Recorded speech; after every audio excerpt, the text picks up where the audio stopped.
ভাই আসেন আসেন, গুলিস্তান আরামবাগ। আজকে এই বাসাতে একটা মোবাইল চিন্তা করতে হইব। ভাই একজন একজন করে উঠেন। ওই দাদা তুই কই উঠোস? কে ভাই বাসে উঠে আমি যাবো তুই তো না? বাসে উঠলে চুরি করবি।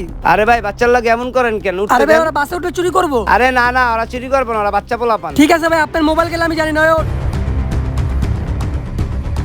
যাক বাসে উঠে একটা মোবাইল পাইছি, লইতে হইব। আস্তে আস্তে লই, জানো না বুঝি। যাক বড় ভাই একটা ফোন দেই। কি রে আমার মোবাইল কই? ওই ভাই আপনি আমার মোবাইল দেখছেন? আপনি আপনার মোবাইল আমি লইছি নাকি? ভাই আমার মোবাইল হারাইছে, একটা ফোন দেন না। ঠিক আছে ভাই, ফোন দিতেছি, আপনার নাম্বারটা কোন? 018। ভাই আপনার নাম্বার তো বন্ধ কর। কি রে পিছে কি হইছে?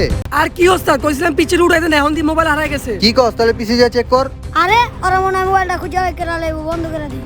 যাক বন্ধ হয়ে গেছে, এবার তোরা খুঁজ। ভাই আপনারা বাই করতে পারবেন না, আমি গিয়ে ওরা ধরতাছি।